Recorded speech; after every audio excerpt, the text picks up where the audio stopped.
রশিদ রাহমাতুল্লাহ আলাইহির স্ত্রী জুবাইদার সাথে একদিন মনোমালিন্য হলো। মনোমালিন্য হয়ে যাওয়ার পরে হতেই তো পারে এক জায়গা দুইজন থাকেন, মনোমালিন্য হয়ে গেছে খলিফার বিবির মধ্যে। দুইজনের মনোমালিন্য হয়ে যাওয়ার পরে খলিফা হারুনুর রশিদ বলে দিলেন, জুবাইদারে, এই মাগরিবের আজানের আগ পর্যন্ত যদি আমার রাজ্যের সীমানার বাহিরে যেতে না পারো, তাহলে জুবাইদা তোমাকে আমি 3 তালাক দিয়ে দিলাম। ইমাম হযরত ইউসুফ রাহিমাহুল্লাহর কাছে চলে আসলেন জুবাইদা। এসে বললেন, ইমাম, আমার স্বামী বলে ফেলেছেন আগামী আজকের দিনের সূর্য ডোবার ভিতরে যদি আমি তার খেলাফতের সীমানার বাহিরে না যাই, তাহলে আমাকে 3 তালাক তিনি দিয়েছেন। খলিফাতুল মুসলিমিন আমাকে এই কথা বলেছেন। এখন আপনি এছাড়া এর সমস্যার সমাধান কেউ দিতে পারবে না। কি করব আমি? আপনি এখন ব্যবস্থা করেন, ফতোয়া আপনি দেন। বিশ্ববিখ্যাত ইমাম আবু ইউসুফ রাহিমাহুল্লাহ, আল্লাহু আকবার, অনেক বড় আলেম ছিলেন, অনেক বড় ফকি ছিলেন তিনি।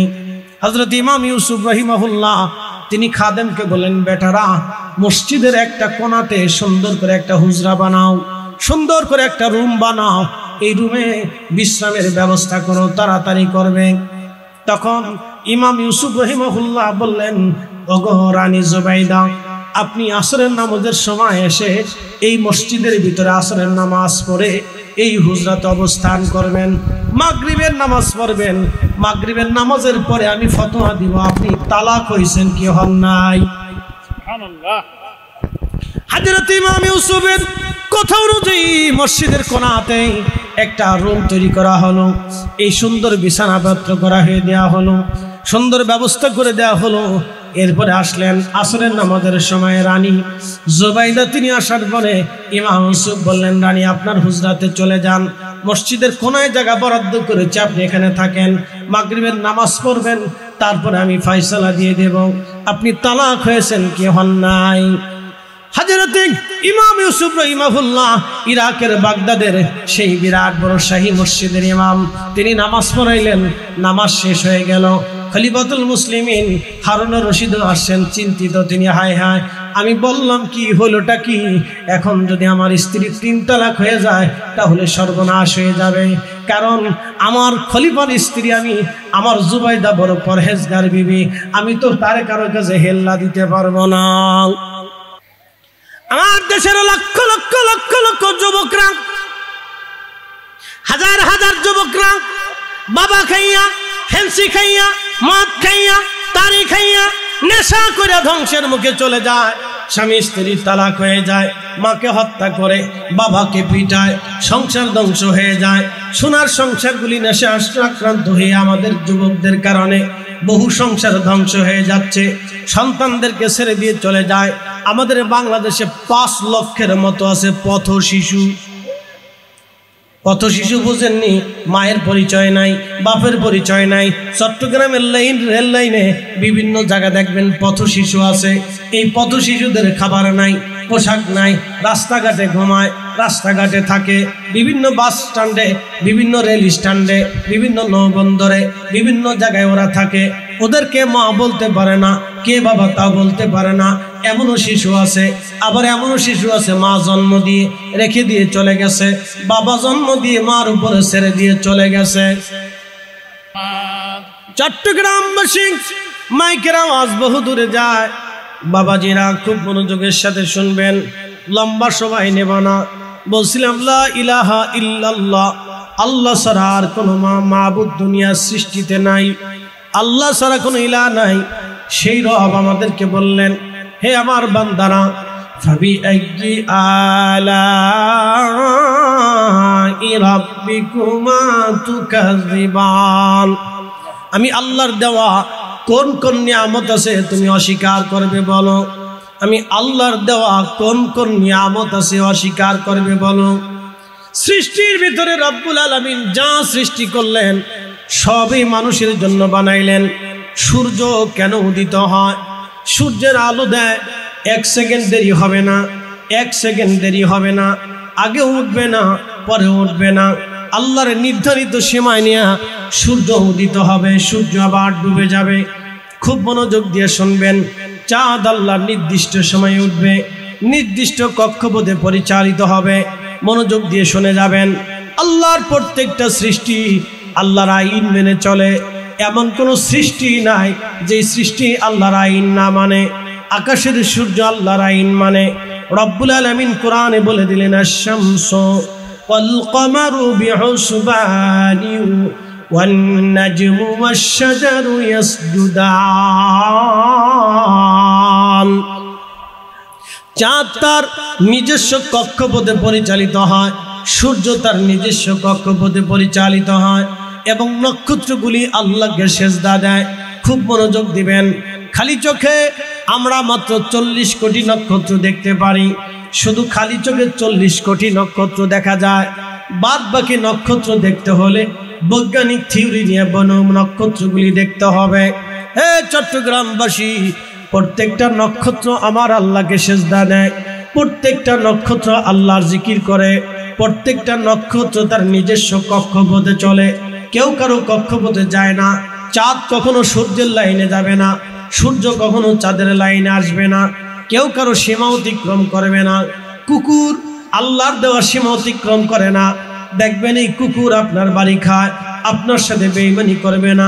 বিড়াল আপনার বাড়ি খায়, আপনার সাথে বেঈমানি করবে না। আপনার বাড়ির গরুটা আপনার সাথে বেঈমানি করবে না। আপনার বাড়ির মুরগি আপনি তাকে আদর করেন, খাওয়ান, সে আপনার ঘরের ভিতরে ডিম পারবে, আপনার সাথে বেঈমানি করবে না। ছেড়ে দিবেন, যেখানেই থাকুক না কেন মুরগিটা দৌড়ে আপনার ঘরের মধ্যে আসবে, ও বেঈমানি করবে না। আপনার বাড়ির হাঁস আপনার সাথে বেঈমানি করবে না। আপনার গৃহপালিত পশু পাখিগুলি আপনার সাথে বেঈমানি করবে না। ওরা আল্লাহর দেওয়া নির্দিষ্ট সীমানা মেনে চলে। একমাত্র মানব এবং জিন, এই দুইটা জাতি আল্লাহর দেওয়া সীমা রেখার বাহিরে চলে যায়। কি কথা বলে? এই মানুষ এবং জিন একমাত্র আল্লাহর দেওয়া সীমানার বাহিরে চলে যায়। আল্লাহ বললেন, তোমরা সুদ খাইও না, কিন্তু আমরা সুদ প্রতিষ্ঠিত করেছি। কথা কন, জোরে বলেন। আল্লাহ বলেন সুদ হারাম, সুদ হারাম, কিন্তু সুদ আমরা প্রতিষ্ঠিত করেছি। আল্লাহ বলেন ঘুষ হারাম, আল্লাহ বলেন ঘুষ হারাম। আমরা এমন কোন সেক্টর নাই যে সেক্টরে ঘুষ না আছে। হযরতে সাইয়েদুনা ওমর রাদিয়াল্লাহু আনহু মাথায় করে গরিবের বাড়ি খাবার দিলেন। হযরত আবু বকর গরিবের বাড়ি খাবার দিলেন। হযরত উসমান গরিবের বাড়ি খাবার দিলেন। হযরত আলী মাথায় করে গরিবের বাড়ি খাবার দিলেন। আল্লাহর নবী নিজে গরিব উম্মতদেরকে ডেকে ডেকে এনে তিনার হুজরাতে খাবার দিলেন, নিজে খোঁজ নিয়ে খাবার খাওয়ালেন। আল্লাহর নবী আরো বলে দিলেন, আমার উম্মত তোমরা শুনে রাখো, তোমরা জেনে রাখো, তুমি তত সময় মুমিন হতে পারবে না যত সময় তোমার প্রতিবেশীরা ক্ষুধার্ত থাকবে আর তুমি পেট ভরে খাবার খেয়ে রাত্রিবেলা ঘুমাবা। আমার উম্মত, আমার আল্লাহ তোমাকে মুমিনের কাতারে নাম লিখবে না। তুমি তাহাজ্জুদ পড়লেও নাম লিখবে না, তুমি হজ করলেও নাম লিখবে না, তুমি কাবা ঘর ধরে কান্নাকাটি করলেও কাজ হবে না। কারণ তোমার প্রতিবেশী ক্ষুধার্ত অবস্থায় রাত্রিবেলা না ঘুমিয়ে আছে আর তুমি পেট ভরে রাত্রিবেলা খেয়ে ঘুমাইছো। আমার উম্মত, তোমার নাম মুমিনের কাতারে লেখা হবে না।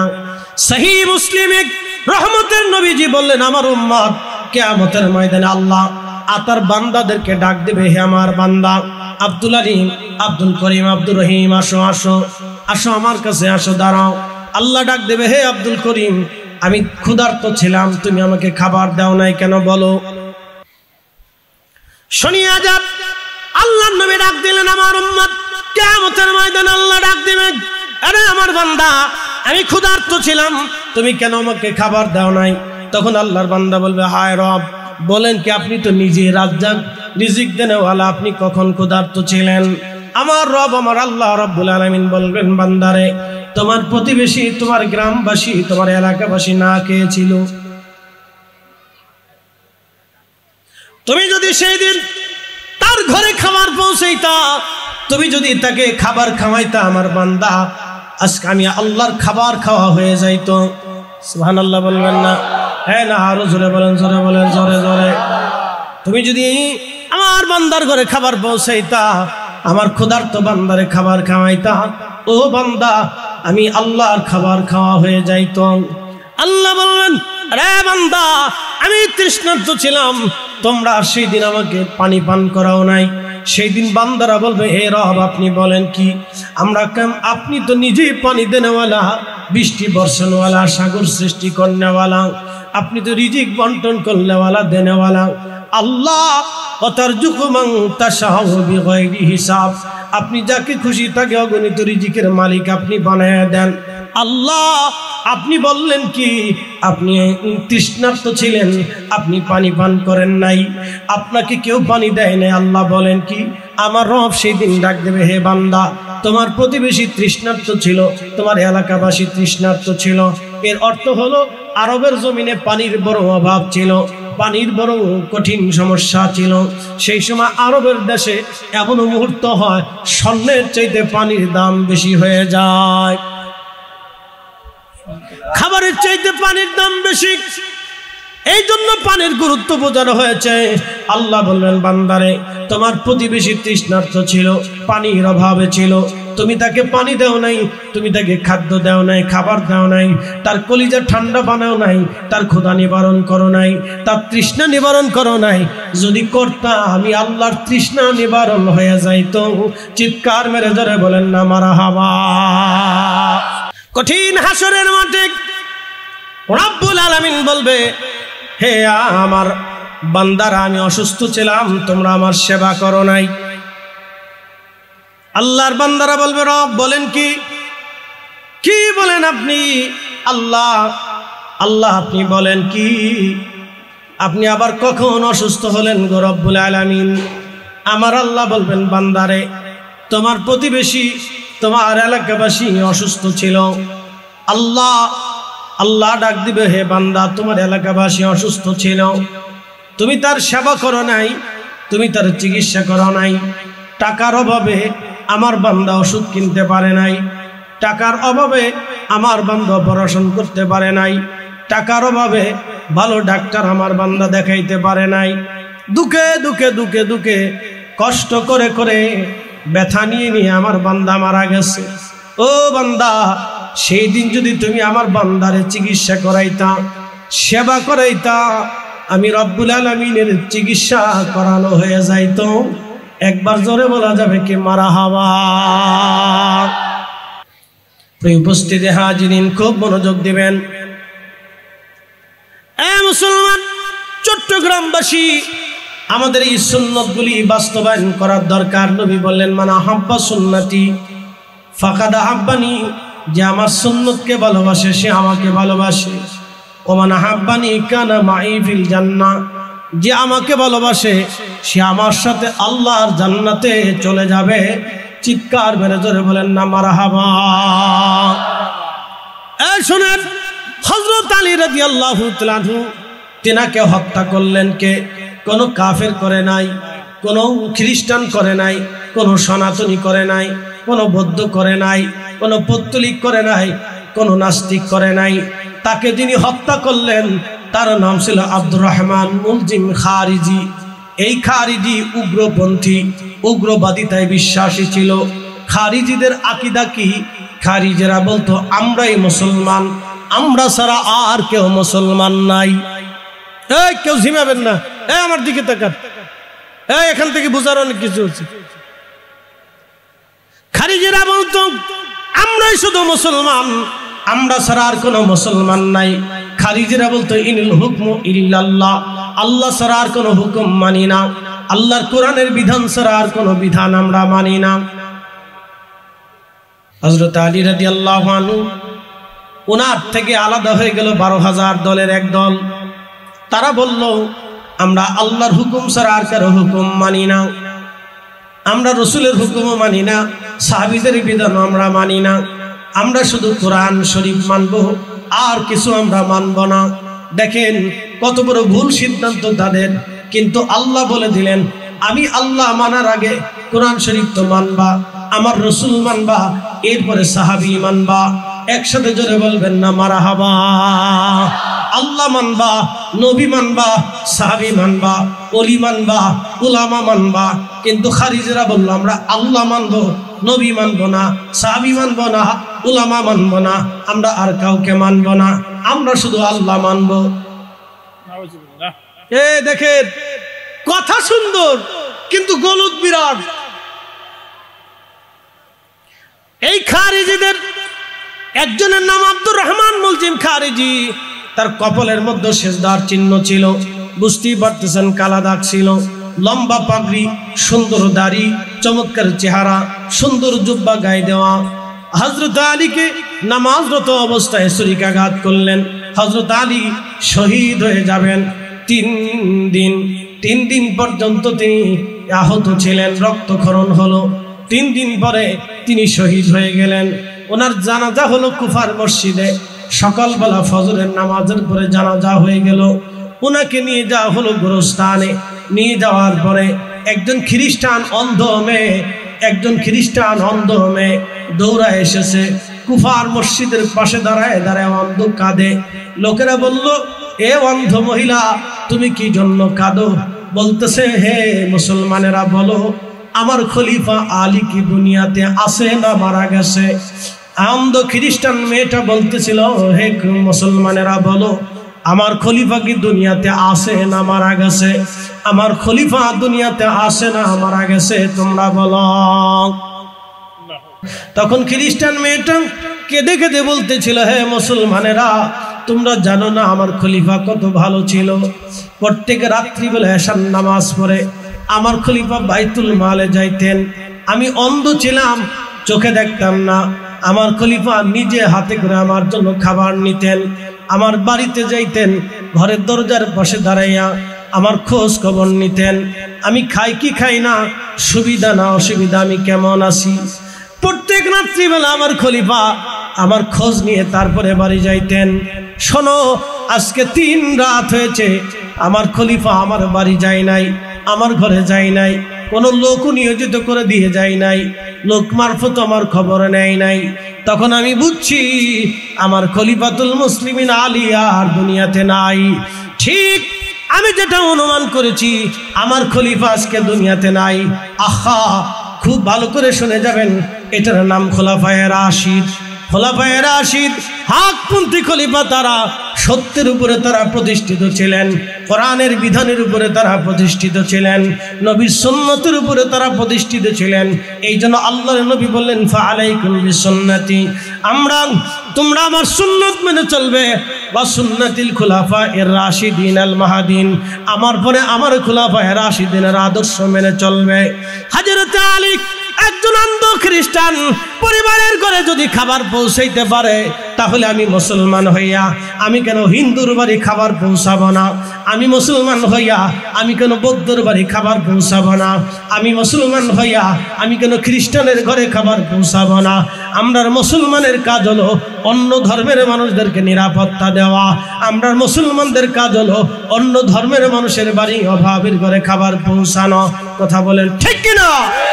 যখন দুনিয়াতে বড় হলেন, তখন আপনি দিক শূন্য।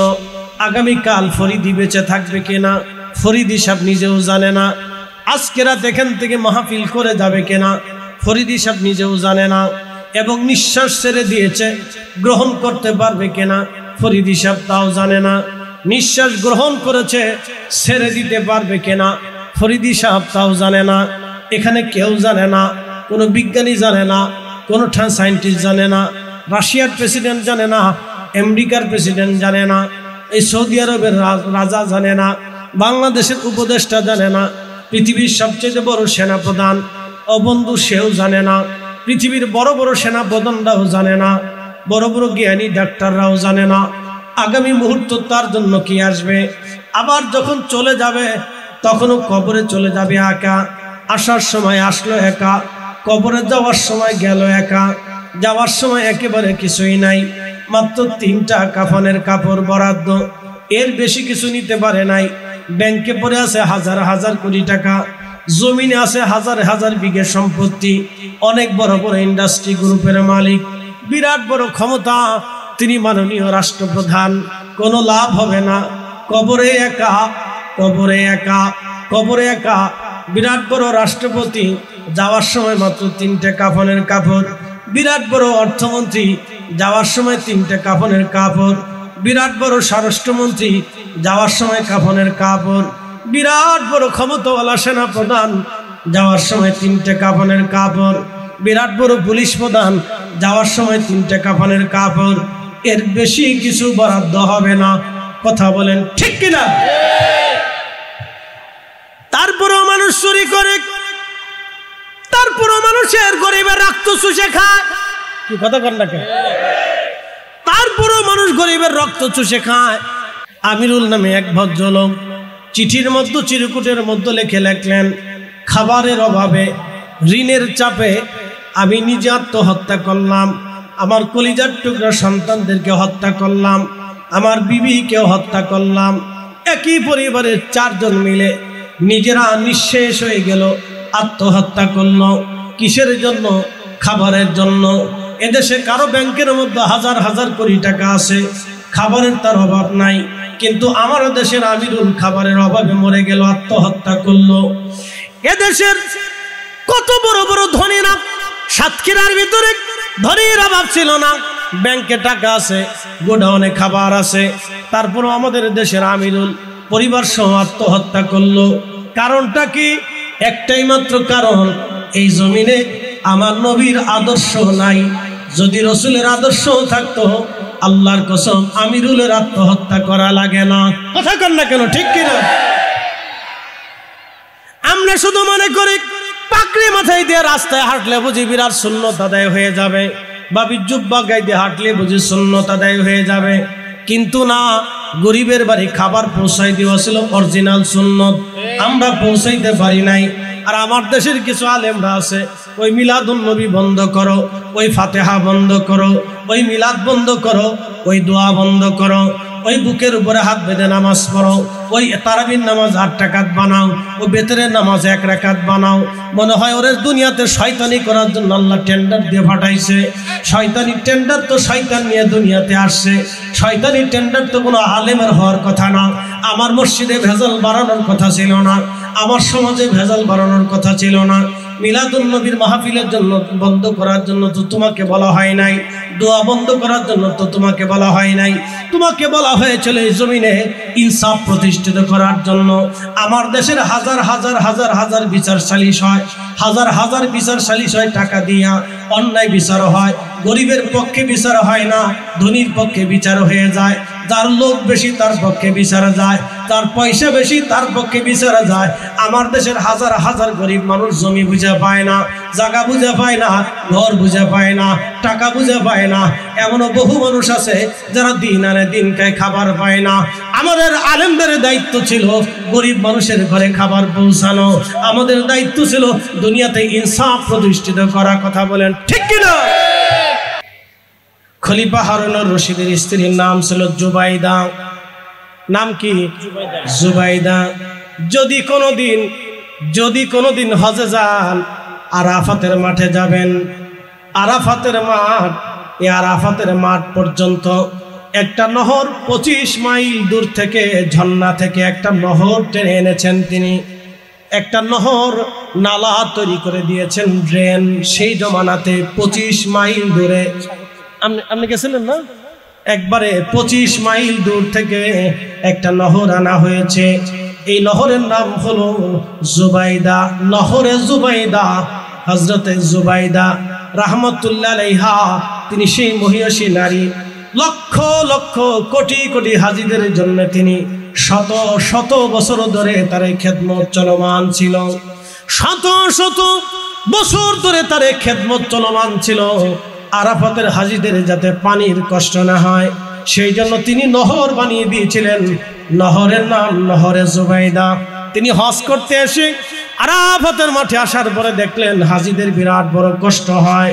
তখন এই জুবাইদা রহমতুল্লাহ আলাইহা তিনি বললেন, বাদশা, আল্লাহ আমাকে এই দুনিয়ার সাম্রাজ্য বানিয়েছেন, আল্লাহ আমাকে মুসলিম মিল্লাতের সাম্রাজ্য বানিয়েছেন, আপনাকে খলিফাতুল মুসলিমিন বানিয়েছেন। এরা আল্লাহর মেহমান, এরা আরাফাতের মাঠে আসে। আমি একটা খেদমত তাদের জন্য করে দিতে চাই। আমি একটা নহর তৈরি করব। এই নহরটা ঝর্ণা থেকে, সাগর থেকে নহর আসবে। এই পানিগুলি হাজিরা আরাফাতের মাঠে তারা ভক্ষণ করবে যাতে তাদের কষ্ট না হয়। সে আরাফাতের হাজীদের জন্য তিনি নহর বানিয়েছিলেন, নাম নহরে জুবাইদা। এখনো সেই নহর আছে, একবার জোরে বলবেন কি মারহাবা। আর আমার দেশের নারীরা প্রতিবেশীরে খাবারও দিতে চায় না। শুনিয়া যান চট্টগ্রামবাসী, আমি জানি কথাগুলি অনেকের কষ্ট লাগলেও আমি বাস্তবসম্মত কথা বলার চেষ্টা করি। আমার রাষ্ট্র সুন্দর হবে, সমাজ সুন্দর হবে, আমরা সুন্দর হব। আল্লাহ আমাদের তৌফিক দান করুন, জোরে বলেন আমিন। রহমতের নবী দুনিয়ার ভিতরে এসেছিলেন, তিনি 40 বছরে কোরআন নাজিল হলো। 40 বছরের সময় কোরআন শরীফ নাজিল হলো। তাহলে বাকি 40 বছর নবীজি দুনিয়াতে কি কাজ করেছিলেন বলেন? বলতে পারবেন কেউ? এই 40 বছর আল্লাহর নবী দুনিয়াতে কি করেছিলেন বলেন? কি দায়িত্ব ছিল আল্লাহ রসুলের? কাজ কি ছিল?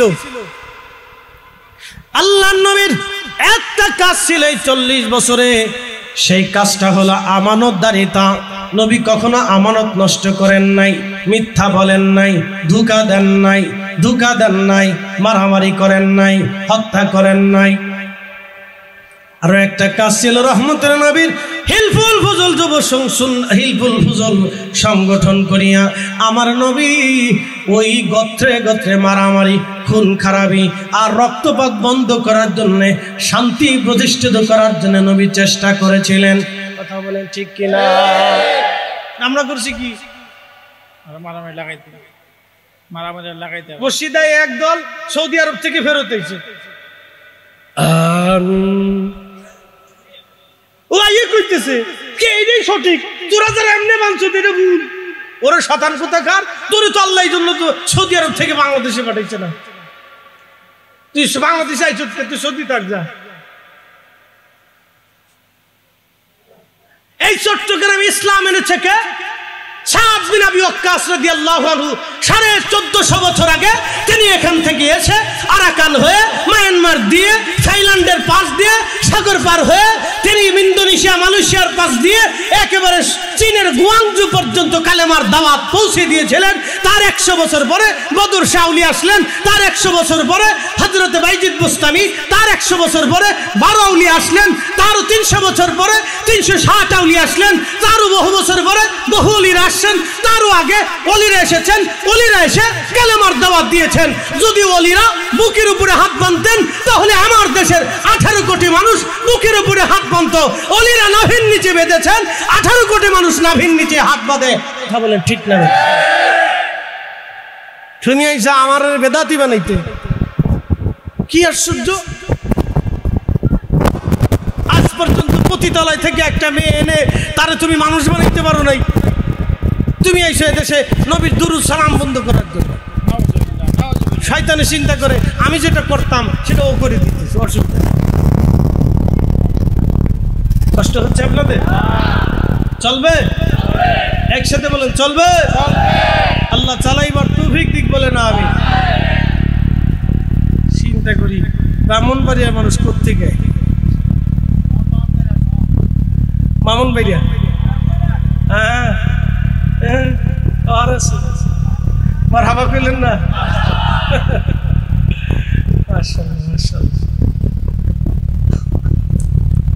খুব মনোযোগ।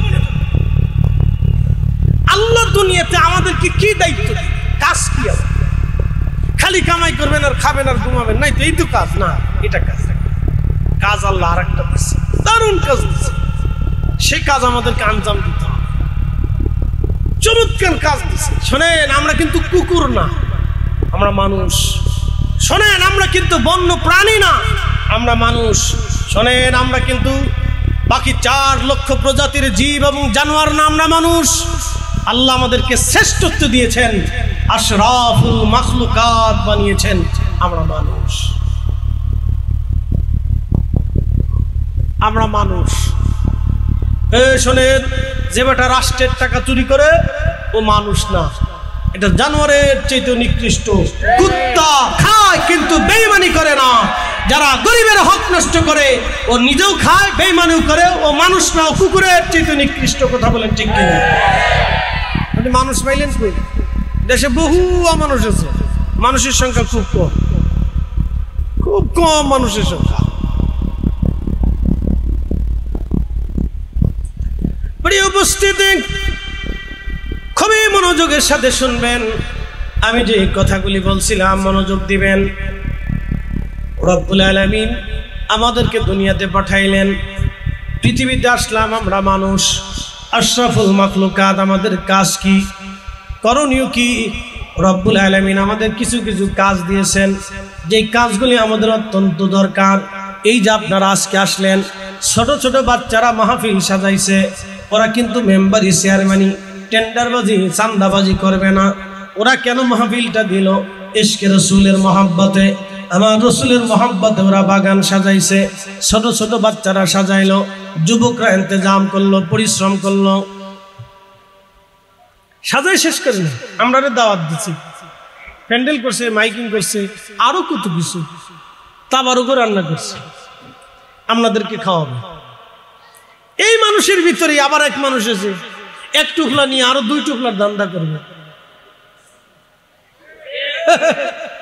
আস্তে কথা জোরে বলেন। এই মানুষের ভিতরে মানুষ আছে, ও আজও শুনবে, টুকলা একটার পরিবর্তে 4টা নেওয়ার ধান্দা করবে। আবার এই মানুষই মসজিদে নামাজ পড়তে যাবে, ভালো জুতা জোড়া চুরি করে নিয়ে আসবে। এরা মানুষ। তা মানুষ কই পেলেন আপনি? মানুষের সংখ্যা খুব কম আছে। খুব মনোযোগ দিয়ে শুনবেন। আল্লাহর জমিনে রব্বুল আলামিন আমাদেরকে মানুষ বানায়া দুনিয়াতে পাঠাইলেন। আমরা মানুষ, কাজ কি আমাদের? মানুষ হইয়া ভবেতে আসিয়া মানুষের করিলাম কি?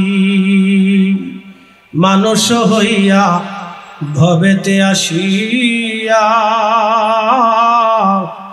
মানুষের করিলাম কি?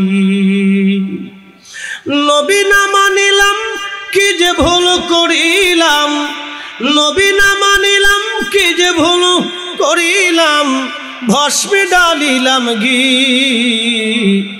মানুষ হইয়া ভবেতে আসিয়া মানুষের করিলাম কি? একটু দুরূশি পড়েন, আল্লাহুম্মা সাল্লি আলা সাইয়্যিদিনা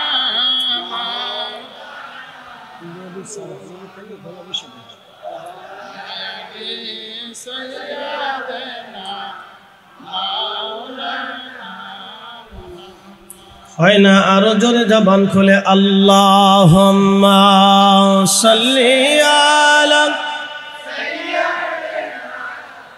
মাওলানা মুহাম্মদ আলা সাইয়্যিদিনা মাওলানা। আমার দেশের হাজার হাজার যুবক, হাজার হাজার মানুষ বাবা মারে খাবার দেয় না, মাকে খাইতে দেয় না, বাবাকে খাইতে দেয় না, খাবারই তো দেয় না, চিকিৎসা কখন করবে বাপ? শুধু বলবেন দরিদ্র ফ্যামিলির ভিতরে, অশিক্ষিত ফ্যামিলি না, শিক্ষিত আছে। কি ভাবতেছেন? যদি দেখতে চান বৃদ্ধাশ্রমে চলে যান, যা দেখবেন অধিক শিক্ষিত মানুষের সন্তানরা বাবা মারে বৃদ্ধাশ্রমে পাঠাইছে। এই সমস্ত শিক্ষিতদেরকে ধরে আইনা এই গুলিস্তানের মরে, যাত্রাবাড়ির মরে বাটাম চালান দিলে সোজা হয়ে যাবে। আমরার কাজ তো এটা ছিল। সারা বাংলাদেশে সব আলেমরা মিলে, সব মতের আলেম, আমি কোনো মত বাদ দিলাম না, সবাইরে বাদ দিলাম না, সবাইরে ধরলাম। যত মতের আলেম আছে, যত মাসলাকের আলেম আছে, সব আসবে, এক জায়গায় বসবে, বসে বলবে আমার সমাজ আগামী 1 বছরের ভিতরে আমরা চেঞ্জ করব। আমার সমাজে কেউ মদ বিক্রি করতে পারবে না, ইয়াবা বিক্রি করতে পারবে, যে ইয়াবা বিক্রি করবে বাড়ি আগুন দেবো। এক কথা কন না, জোরে বলেন। তা না করে দিছে মাজারে আগুন। কি কথা কন না, এই তো অবস্থা।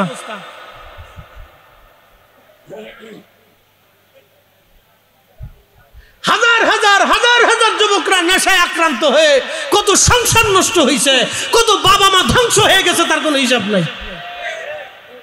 আল্লাহর কসম করে বলি, এদেশের সব আলেম বৈশা যদি বলে আমার রাষ্ট্রের দরকার নাই, রাষ্ট্র আমাকে সম্মান করবে, আমরা সব আলেমরা মিলে আমাদের সমাজ পরিবর্তন করতে হবে।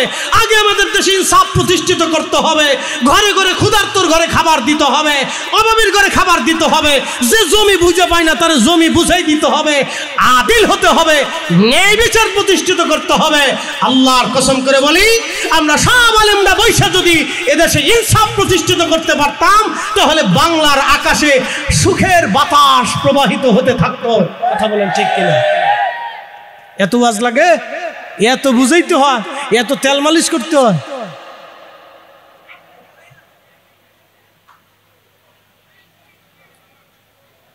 প্রিয় উপস্থিতি, হাজিরিন, আল্লাহ আমাদেরকে বুঝার তৌফিক দান করুন, বলে না আমিন। কিছু কথা কইলাম বুঝের কথা, আমি জানি এটা হবে না। বলে হুজুর কেন হবে না? দল্লিন আর জল্লিন ফিটে ফিটে আছে, ওই তো না। দল্লিন আর জল্লিন ফিটে ফিটে হলো,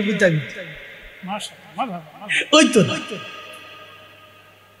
একসাথে জোরে বলবেন আল্লাহু আকবার, জোরে বলেন, জোরে জোরে জোরে জোরে, হাত উঁচা করে বলেন, হাত উঁচা করে, আল্লাহ হাত উঁচা করে। নারে রিসালাত, নারে গাউসিয়া, আহলে সুন্নাত ওয়াল জামাত, পবিত্র ঈদে মিলাদুন নবী। প্রিয় উপস্থিতি, হাজিরিন, ভালো করে শুনুন। রব্বুল আলামিন কিয়ামতের ময়দানে জিজ্ঞেস করে, বান্দা আমি অসুস্থ ছিলাম, আমি কি ছিলাম? অসুস্থ ছিলাম। না, জোরে বলেন। অসুস্থ। আল্লাহ অসুস্থ? আল্লাহ তো নিজেই শাফি, শেফা করনে বলা।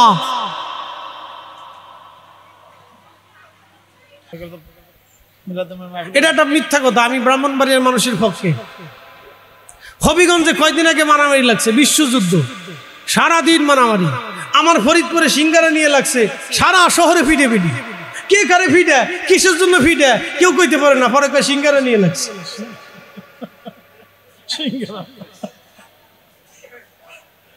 বিয়ে বাড়িতে মারামারি, কি নিয়ে মারামারি? খাওয়ান নিয়ে মারামারি।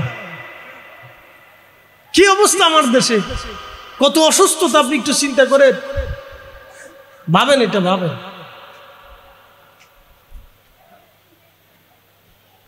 বাংলাদেশের একটা জেলা, সেটার নাম ব্রাহ্মণবাড়িয়া। এত পরিমাণে মাহফিল হয় আপনি কল্পনা করতে পারবেন না, এত পরিমাণে মাহফিল হয়। মারহাবা বলবেন না? দুই একটা বিচ্ছিন্ন ঘটনা সারা বাংলাদেশে কম বেশি আছে, সব জেলাতেই আছে। মনোযোগ দেন। আল্লাহ রাসূল বললেন, সাহাবীরা পানি, একসাথে বলবেন আল্লাহু আকবার। মসজিদ পরিষ্কার করে দাও। মসজিদ পরিষ্কার হয়ে গেল। রাসূল করিম বেদুইনকে বসায় বললেন, হে বেদুইন, শোনো, এটা মসজিদ, আল্লাহর ঘর, পবিত্র জায়গা, এটা পেশামের জায়গা। এখানে কোরআন তেলাওয়াত হয়, এখানে সালাত হয়, এখানে নামাজ হয়, এখানে জিকির হয়, এটা পবিত্র জায়গা। সুন্দর করে বেদুইনকে বুঝাইলেন, বেদুইন বুঝে গেল।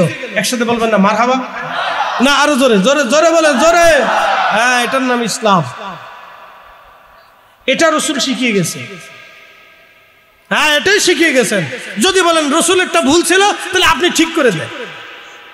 আর আপনি মুসলমান আছেন কিনা ভালো করে লুঙ্গির কাপড় উঁচু করে টর্চ লাইট মেরে দেখতে হবে আপনার মুসলমানি দিচ্ছে কিনা, খাতনা করছে কিনা।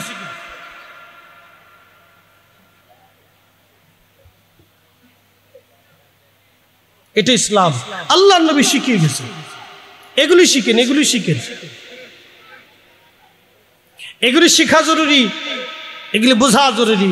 আল্লাহর নবী বলতেন, এ আমার উম্মত, মাল্লাম ইয়ারহামিন নাস ওয়া মাল্লাম ইয়ারহামিল্লাহ, মানুষকে দয়া করো, আল্লাহর কাছ থেকে দয়া পাবা। যে মানুষকে দয়া করে না, আল্লাহ তাকে দয়া করে। ইহসান করো, দয়া করো, ইহসান করো, মানুষকে দয়া করো। আল্লাহ দয়া করতে শিখিয়েছেন। আল্লাহ নিজে দয়াশীল, দয়াশীলকে ভালোবাসেন। আল্লাহ নিজে হেসান করেন বলা, এই জন্য আল্লাহ হেসান শিখিয়েছেন। যারা হেসান করে আল্লাহ তাদেরকে হেসান করে, যারা দয়া করে আল্লাহ তাদেরকে দয়া করে। আল্লাহ নিজের নাম রহমান, নিজের নাম রহিম, আল্লাহ দয়া করে। বলে হুজুর আল্লাহ কেমনে দয়া করলো?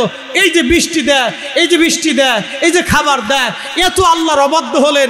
এখানে বহু মানুষ আছে মাগরিব পড়ে নাই, এশা পড়ে নাই, ফজর পড়বে না, এই এক সপ্তাহের ভিতরে নামাজ পড়ে নাই।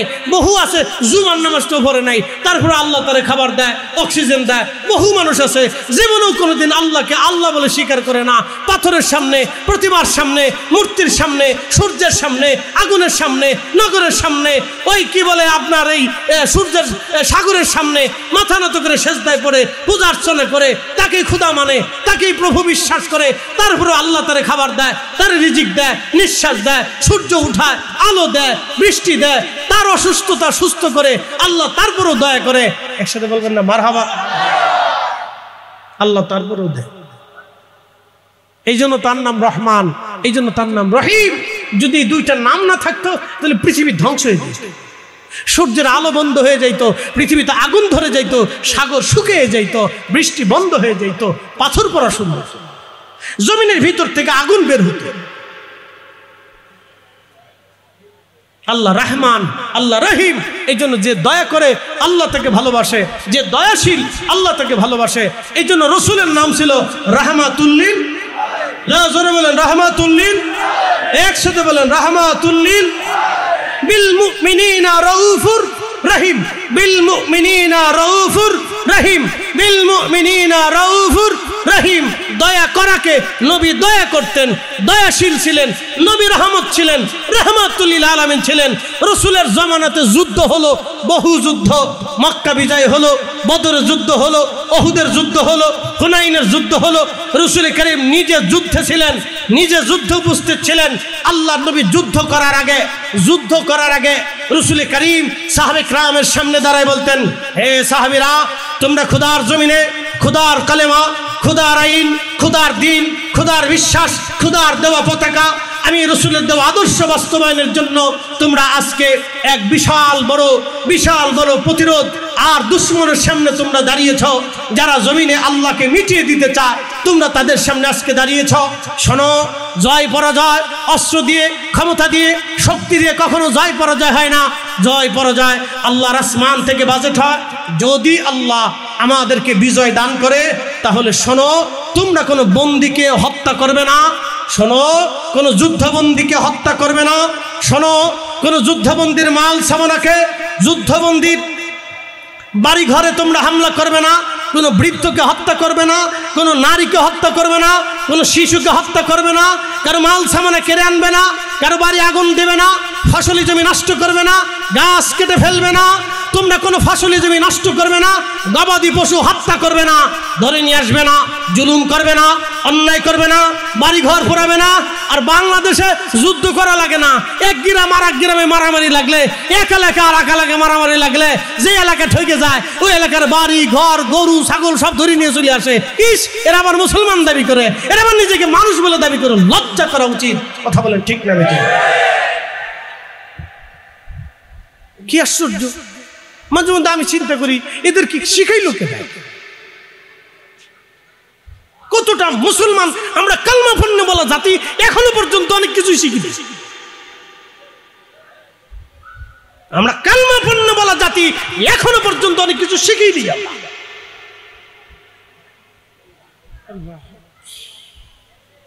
সাহাবীরা যুদ্ধের পর যুদ্ধ করেছে, একটা দুইটা যুদ্ধ করেছে সাহাবীরা।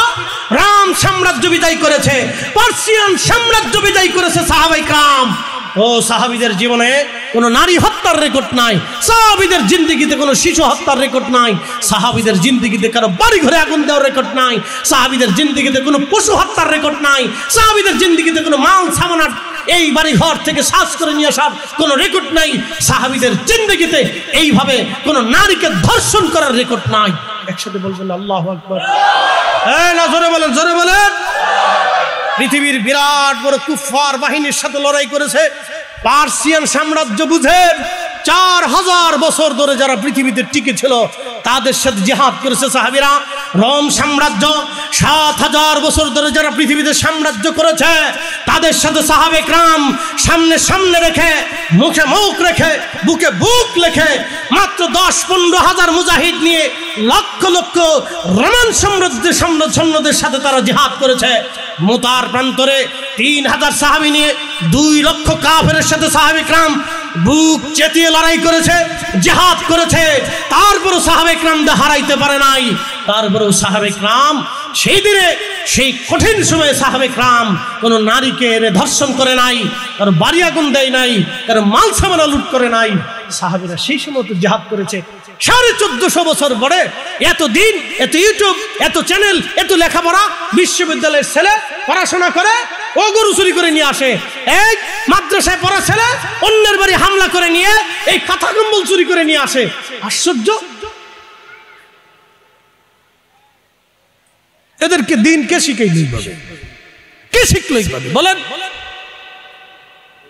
এইভাবে যদি চলতে থাকে তাহলে আমাকে আগামীর সমাজ আর রাষ্ট্র কোন দিকে যাবে আপনি জানেন?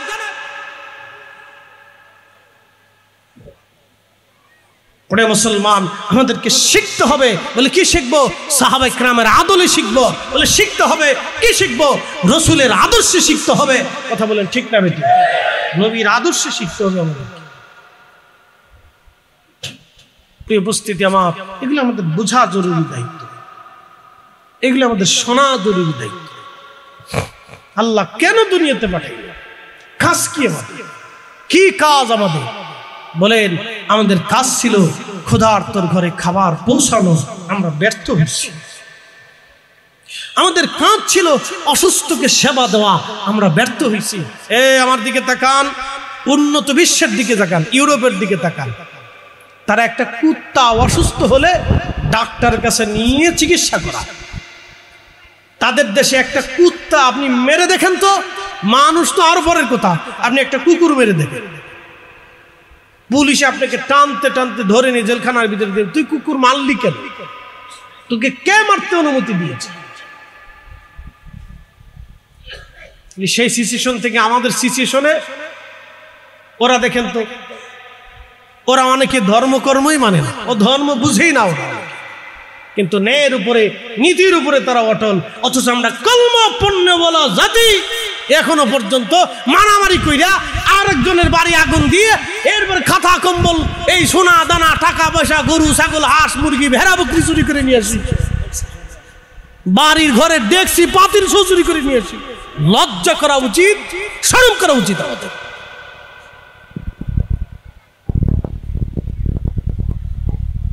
প্রিয় উপস্থিতি, আমার কথা যেন অনৈতিক হয় তাহলে বলবেন, হুজুর আপনি রসুলের আদর্শের বাহিরে বলতেছেন। একটা কথাও আপনি পাবেন। আমি যাহা বলতেছি শান্তির বার্তা, যেটা আল্লাহ রসুল আমাদেরকে শিখিয়ে গেছেন, সেটা আমি আপনাদের সামনে উপস্থাপন করতেছি। বলে হুজুর আপনার এই কয়জন মানুষ নিয়ে সিল্লিতে কি হবে? ভাই, এই কয়জনের ভিতরে যদি একজনও বুঝে তা আমার সার্থকতা আছে। কি কথা বল না কেন? ঠিক আছে না? একজনও যদি বুঝে তাও সার্থকতা আছে। এই আমার দিকে তাকান, ভালো করে শোনেন। মসজিদে কি দরিদ্র আর ধনীর কোনো তফাৎ আছে? না, জোরে বলতো, জোরে জোরে জোরে জোরে বলেন। মসজিদে কি ধনী এবং দরিদ্রের কোনো তফাৎ আছে? মসজিদে সবাই সমান। কেন সমান? সবাই আল্লাহর গোলাম। জোরে বলেন, জোরে বলেন। সবাই আল্লাহর দাস, সবাই আল্লাহকে সেজদা দিবে। কে আমির, কে রাজা, কে প্রজা, এখানে কোনো বৈষম্য নাই, সব সমান। ইমাম ইউসুফ রহমতুল্লাহ আলাইহি ঘটনা একটা মনে পড়ছে, আপনাদেরকে বুঝে। পৃথিবী বিখ্যাত খলিফা ছিলেন হারুন আর রশিদ। এই যুবকরা আমার দিকে তাকাবেন, মহিলারা যারা আছেন তারা ভালো করে শোনেন। এই তোমরা যারা মাইক চালাও, জীবনে ওয়াজ কোনোদিন বাড়ি পর্যন্ত নেও নাই, নিলে তোমরা ওলি আল্লাহ হয়ে যেতে। ওরা জীবনে যত ওয়াজ শুনছে, বাপ রে বাপ, ওদের নসিবে যত ওয়াজ হয় এত ওয়াজ কারো নসিবে হয় না। কথা ঠিক কিনা? ভালো করে শোনেন। এই আমার দিকে তাকান, হাজরতে মহিলারা যারা আছেন খুব ভালো করে শুনবেন, ঘরের ভিতরে যারা আছেন, বিল্ডিং এর প্রাসাদের ভিতরে যারা আছেন, ধনী যারা আছেন, বিরাট বড় শিক্ষিত যারা আছেন, এবং যারা ঘরের ভিতরে কাজের বেডিরে পিটান, তারাও শুনেন। ঠিক আছে কোনটা? মনে হয় চট্টগ্রামের ধনীরা মহিলারা কাজের বেডিরে ফিটায় না, না ঢাকা শহরে ফিটাই না, না তো না ফিটাইলে মাঝে মধ্যে এত মামলা মোকদ্দমা আসে কোত্থেকে? এদেশের বহু নারী আছে, একটা বাড়ির মালিক হলে মনে করে যে আমি একবারে রানী এলিজাবেথ হয়ে বলছি। ইস, বাবের ছুটে বাসে না উনি 3 দিন গোসল না করলে শরীর দেখে ফাটার গন্ধ, হেতে এসে ভাবলে রানী এলিজাবেথের বাপ লইছে।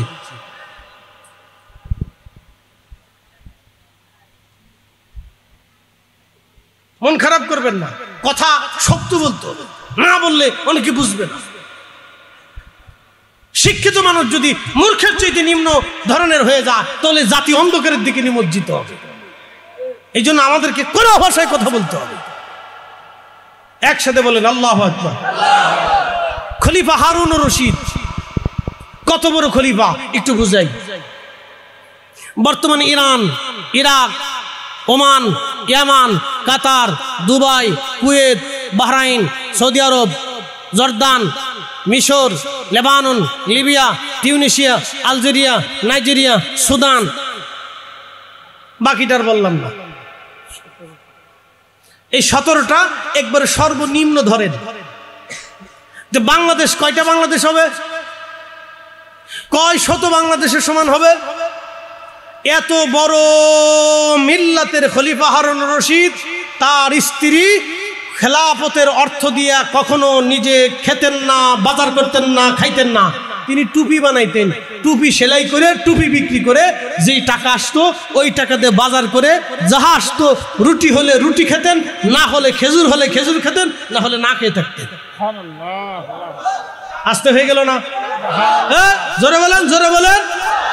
আর এমন এক নারী ছিল জীবনে তাহাজ্জুদ কাজা করে নাই। আর আমরা দেশের বহু বেডি আছে, বহু নারী আছে 6 মাসে ওযু করে না। বলে ওযু করব কেমনে? কতদূর আটা দলে, কতদূর লিপস্টিক দলে, কি করে না করে এই জানি। কষ্ট হইতেছে আপনাদের? বাড়ি গেলে আজকে খাওয়ান না, এই হুজুরি বসছেন লেখা চলে আসবো না। প্রিয় মা বোনেরা, খুবই মনোযোগের সাথে শুনবেন। সেই শোনেন, খলিফার স্ত্রীও খুব মারাত্মক বিবি, তাহাজ্জুদ গুজারি বিবি। বুঝতেছেন তোর খাবার কত হালাল ছিল, রাষ্ট্রের খাবার খাইতো না। কারণ তার নীতি ছিল এই রাষ্ট্রের খাবারের ভিতরে গরিব মানুষের রক্ত লেগে থাকে। আচ্ছা, রাষ্ট্রের খাবার যারা খাবেন একটু বুঝে সুঝে খায়। কিন্তু ইস, খালি ঠিক না, বুঝে খান, যেই দলেরই হন বুঝে সুঝে রাষ্ট্রের খাবারটা খায়। হ্যাঁ, আমার কথা সহজ ভাই, সহজ হিসাব বলে দিচ্ছি। রাষ্ট্রের অর্থের ভিতরে গরিব মানুষের ঘাম লেগে থাকে, রক্ত লেগে থাকে, দরিদ্রদের রক্ত লাগা থাকে, অন্ধদের রক্ত লাগা থাকে, এই পরিশ্রমী মানুষের ট্যাক্সের টাকা থাকে, গরিব মানুষের ভাগ থাকে, অন্ধের ভাগ থাকে, ল্যাংড়ার ভাগ থাকে, দরিদ্রের ভাগ থাকে, অসুস্থের ভাগ থাকে, আর সর্বহারা মানুষের ভাগ থাকে, ফকির মিসকিনের ভাগ থাকে, পাগলের ভাগ থাকে। খাওয়ার আগে হিসাব করে খায় যে আপনি কি টাকা খান না রক্ত খান, বুঝে তারপরে খায়। হিসাব সহজ, একবারে সহজ করে দিছি। সারা রাত ধরে কোরআনের তাফসীর করি নাই, এক কথাই বলে দিছি 30 সেকেন্ডে। যেটা খাবেন হিসাব করে খাবেন। মেহেশ্বরের মাঠে দাঁড়াইতে হবে, কিন্তু মনে রেখে কাফনের কোনো পকেট নেই। একা আসছেন, একা চলে যাবেন, হিসাব কিতাব সহজ। 3 হাত জমিন বরাদ্দ, 1 ইঞ্চি বেশি পাবেন না। 3টা কাফনের কাপড় বরাদ্দ, 1 টুকরা বেশি হবে না। মনোযোগ দেন। তো খলিফা তো বলে বলছে, তুমি যদি আমার এই রাজ্যের খেলাফতের সীমানার বাহিরে না যেতে পারো তো 3 তালাক। আচ্ছা বলেন তো, এ তো বিরাট সাম্রাজ্য, কি করে উনি যাবে? আপনি বিমান দিয়েও তো যেতে পারবেন না। আর তখন তো বিমানও ছিল না। তখন ছিল বিশ্ববিখ্যাত ইমাম ইমাম ইউসুফ রহিমাহুল্লাহ, ইমামুল আজমের ছাত্র। একসাথে বলবেন না মারহাবা? ইমাম আবু ইউসুফ ইমাম আজমের ছাত্র, ইমাম আজম ইব্রাহিম নখীর ছাত্র, তিনি হযরত আব্দুল্লাহ ইবনে মাসউদের ছাত্র, তিনি রাহমাতুল লিল আলামিনের ছাত্র, আর তিনি রব্বুল আলামিনের ছাত্র, আল্লাহর ছাত্র। নবীজির ছাত্র হযরত আব্দুল্লাহ ইবনে মাসউদ, তিনার ছাত্র ইব্রাহিম নখী, তিনার ছাত্র ইমামুল আজম আবু হানিফা, তিনার ছাত্র ইমাম আবু ইউসুফ রহিমাহুল্লাহ। একসাথে বলবেন না মারহাবা? একবার সনদ বলে দিলাম, চলবে? চলবে না বাড়ি চলে যাবেন?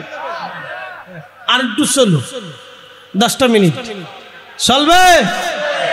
না না, ঘুমাই কেরা, ঘুমাই কেরা, হাত উঁচা করেন তো, জোরে জোরে জোরে জোরে। চলবে? ফজর পর্যন্ত চলবে?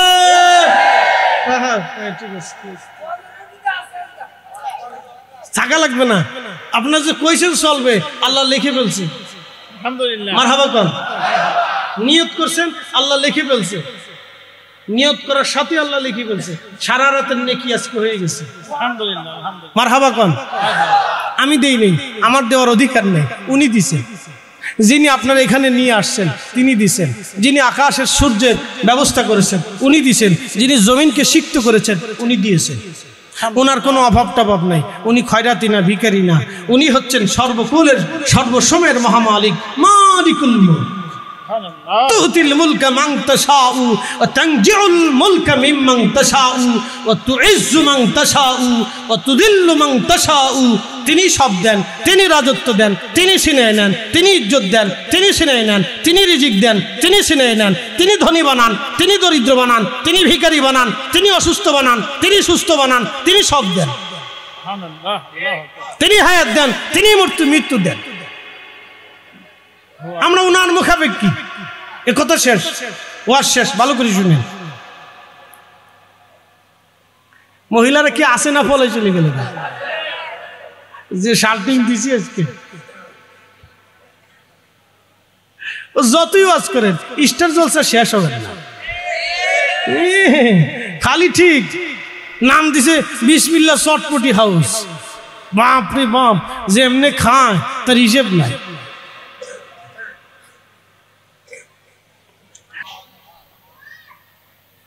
কি সর্বনাশ! খলিফাও খুব চিন্তায় পড়ে গেছে। হাই হাই, আমি করলাম কি? আমার একটা ভুলের জন্য আমার স্ত্রী শাস্তি পাবে। হাই হাই হাই, করলাম কি আমি? নিজে খুব চিন্তিত হয়ে গেছেন। খলিফা খুব চিন্তিত। রানী জুবাইদা ভিতরে বসে বসে কাঁদতেছে। আহা, কি ফতোয়া না হয়ে যায়, কি না কি হয়ে যায়, আজকে কি হবে? শোনেন, মাগরিবের নামাজ শেষ। ইমাম ইউসুফ রহিমাহুল্লাহ তখন জুবাইদাকে বললেন, শাহজাদি রানী, আপনি বের হয়ে আসেন, আপনি বাড়ি চলে যান, আপনি তালাক হন নাই। একসাথে জোরে বলেন, জোরে বলেন আল্লাহু আকবার। খলিফা হারুনুর রশিদ বললেন, ইমাম, কেন তালাক হবে না? আপনাকে ব্যাখ্যা দিতে হবে, আপনি বলেন। কারণ ব্যাখ্যা যদি না দেন তাহলে আমি প্রশ্নবিদ্ধ হবে। আপনি ছাড়া অনেক আলেম আছে, বিতর্ক সৃষ্টি হয়ে যাবে। আপনি ব্যাখ্যা দিয়ে দেন। ইমাম ইউসুফ রহিমাহুল্লাহ বললেন, খলিফাতুল মুসলিমিন হারুন রশিদ, শুনে রাখেন, আপনার রাজত্ব দুনিয়ার সব জায়গা চললে আল্লাহর ঘর মসজিদে কোনো খলিফা রাজত্ব, কোনো রাজার রাজত্ব চলে না। আল্লাহর ঘর মসজিদে শুধু আল্লাহর আইন চলে। একবার জোরে বলেন না মারহাবা। কার আইন? মসজিদে কার আইন চলে? না না, একসাথে বলেন, কার? কার আইন? জোহরের আজান কার আইন? আমি যদি আজকে বলি যে ভাইরা আজকে ফজরের রক্তে আপনারা জোহরের নিয়ত করে নামাজ পড়বেন, আমি ফরিদ হিসাব বললাম, মানবেন? যখন না ইমাম সাহেবরে দিয়ে, মুয়াজ্জিন সাহেবরে দিয়ে, খাদেম সাহেবরে দিয়ে খালি বাথরুম পরিষ্কার করাবেন, নিজের হাত কি আসমানে বরাদ্দ রাখছেন নাকি? আপনি আল্লাহর গোলাম না? আপনি আল্লাহর দাস না? আল্লাহর ঘর মসজিদ না? মসজিদ তো আল্লাহর ঘর। আপনি বাচ্চা হতে পারেন, প্রেসিডেন্ট হতে পারেন, ওই মসজিদে আপনার 4 পয়সা মূল্য নাই। আপনি সেনাপ্রধান হতে পারেন, ওসিডিসি এসপি হতে পারেন, আপনি জয় হন না কেন, আল্লাহর ঘর মসজিদ, আপনি আল্লাহর দাস, আল্লাহর গোলাম, আপনি আল্লাহর দরবারের মসজিদের খাদেম। কথা বলেন ঠিক না? এখানে সবাই চুমা। প্রেসিডেন্ট হতে যদি হয় তাও তাকে নিজে হাতে মসজিদের বাথরুম পরিষ্কার করা জরুরি। প্রধানমন্ত্রী হলেও তাকে মসজিদে এই বাথরুম পরিষ্কার করা জরুরি। উপস্থিতি আমার, আর আলোচনা বাড়াবো না। বলেন মিলাদুন নবী চলবে না বন্ধ হবে? চলবে। যেমনি করছেন ব্রাহ্মণবাড়িয়ার লোকের আওয়াজ তো এরকম না। চলবে। জোরে জোরে জোরে জোরে জোরে জোরে জোরে জোরে জোরে হাত উঁচু করে বলে চলবে চলবে চলবে চলবে চলবে। কারো ফতোয়ায় আমরা বন্ধ করব, কারো ফতোয়ায় বন্ধ হবে, কারো চোখ রাঙানিতে বন্ধ হবে, কারো ফতোয়ায় বন্ধ হবে, কারো চোখ রাঙানিতে বন্ধ হবে, কারো বেদাতের ফতোয়ায় বন্ধ হবে। সুদা ঈশা আমার এত ফতোয়ার দরকার নেই, ফতোয়া বহুত বুঝছি, ফতোয়া বুঝা হয়ে গেছে আমরা। আল্লাহ আমাদেরকে আল্লাহর দ্বীনের উপরে, রাসূলের তরিকার উপরে আমাদেরকে নিজের জীবন বাস্তবায়ন করার তৌফিক নসিব করুন, বলেন আমিন। আসেন কিছু সময় আল্লাহর জিকির হবে। ব্রাহ্মণবাড়িয়ার মানুষ জিকিরের পাগল, আমি জানি, একটু জিকির দরকার। আপনারা জিকির করলে অনেকে আবার দূর থেকে হাসবে, ওই দেখো এই বেদাতির দলেরা কি শুরু করলো। শোনেন আপনাদেরকে আজকে একটা কথা বলি, ভালো করে শুনে রাখবেন। জিকির আল্লাহর জিকির হবে। ফাইদা কাদাইতুমুস সালাহ ফাযকুরুল্লাহ, আল্লাহ বলছেন নামাজ শেষ করছো ফাযকুরুল্লাহ, জিকির করো আল্লাহর। কিয়ামা দাঁড়ায় আসো, দাঁড়ায় দাঁড়ায় করো। কুউদা বসে রইছো, বসে বসে করো। ওয়া আলা জুনুবিকুম শুয়ে রইছো, শুয়ে শুয়ে করো। তুমি যেই হালতে থাকো ওই হালতেই আল্লাহর জিকির করো, কোনো অসুবিধা নেই। জিকির করবেন, ক্ষমা পাবেন। জিকির করলে মানুষের দিল জিন্দা হয়, জিকির করলে কালবের ময়লা দূর হয়ে যায়। আল্লাহর নবী বলতেন আমার উম্মত তোমাদের শরীরে ময়লা লাগবে, পানি দিয়ে ধৌত করলে এই ময়লাগুলি দূর হয়ে যায়, কিন্তু কালবে যে ময়লা পড়ে গুনাহের কারণে, এই ময়লাগুলি একমাত্র আল্লাহর জিকির ছাড়া এই ময়লা আর অন্য কিছু দূর করতে পারে না। এই জন্য হর হামেশা আল্লাহর জিকির করবেন। আল্লাহর কোরআনে আল্লাহ 99টা নাম আছে, যে কোনো একটা নাম ধরে আল্লাহ জিকির করতে পারেন। কোরআন শরীফের যে কোনো আয়াত ধরে জিকির করতে পারেন। আল্লাহর দেওয়া যে কোনো নাম দিয়ে আপনি আল্লাহর জিকির করতে পারেন, কোনো নিষেধ নাই। আসেন একটু জবান খুলে মহাব্বতে মহাব্বতে একসাথে জিকির করি আল্লাহ আল্লাহ আল্লাহ আল্লাহ আল্লাহ আল্লাহ আল্লাহ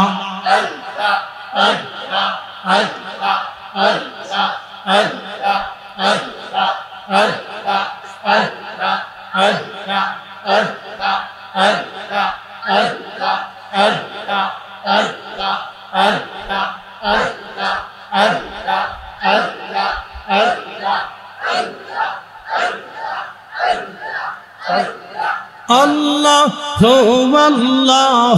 রহমান আল্লাহ করো জপনা, আল্লাহর নামটি আল্লাহর জিকির না করিলে দিল তো জিন্দা হইবে না।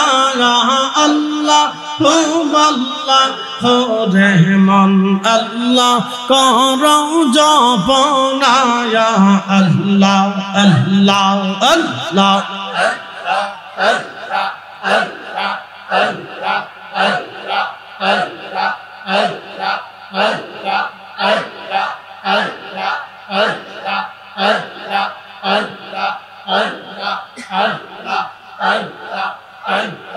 গাছ বৃক্ষ তো রহুলা তো আল্লাহর জিকির করে তাহারা, মানুষ হইয়া তোমরা কেনে আল্লাহর জিকির কইর না। ঘর মানুষ হইয়া তোমরা কেনে আল্লাহর জিকির করো না। আল্লাহ আল্লাহ রহমান আল্লাহ করো জপনা, আল্লাহ আল্লাহ আল্লাহ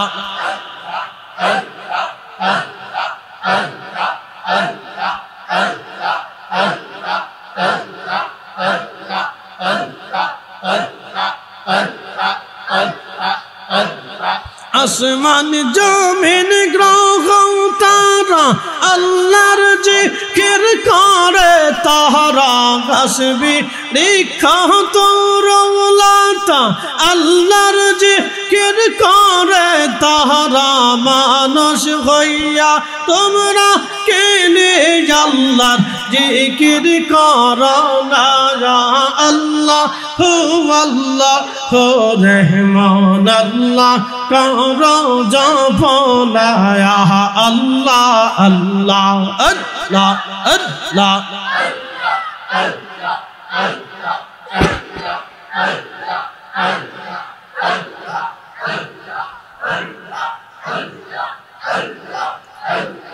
আইসো ভাবে যাইতে হবে রেবে কেহনে ভাবনা মনা আইসো ভাবে যাইতে হবে রেবে কেহনে ভাবনা আদম ফরিদি রেবে বলে আল্লাহর জিকির সাইদ না আদম ফরিদি রেবে বলে আল্লাহর জিকির বইল না আল্লাহ হু আল্লাহ হু রহমান আল্লাহ করো জপনা আল্লাহ আল্লাহ আল্লাহ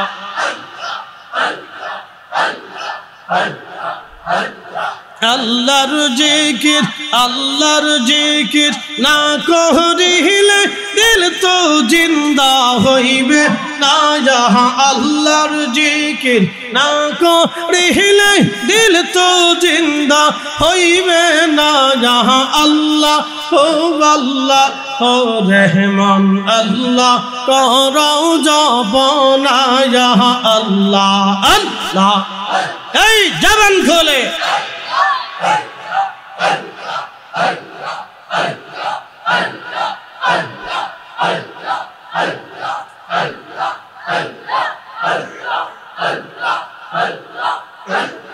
মানুষ বানাইছে গো আল্লাহ মানুষ বানাইছে গো আল্লাহ প্রেমের কারণে প্রেমের ডোরে বন্দরে মা দিনার শহরে আল্লাহ আল্লাহ জবান খোলে এই আওয়াজ তোলে একসাথে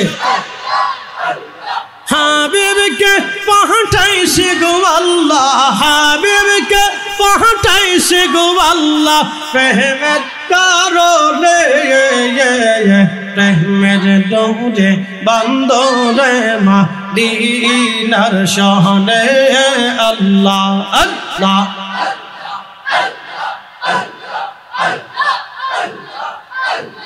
আল্লাহ বানাইলেন কত জাতি হইল না তোর প্রেম প্রীতি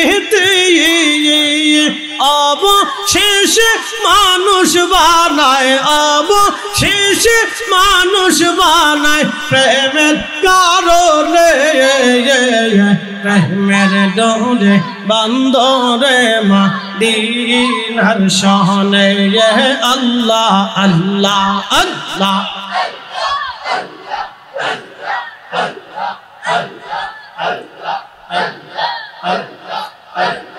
মানুষ বানাইছে গো আল্লাহ মানুষ বানাইছে গো আল্লাহ প্রেমের কারণে প্রেমের ডোরে বন্দরে মা দিনার শহরে আল্লাহ আল্লাহ আল্লাহ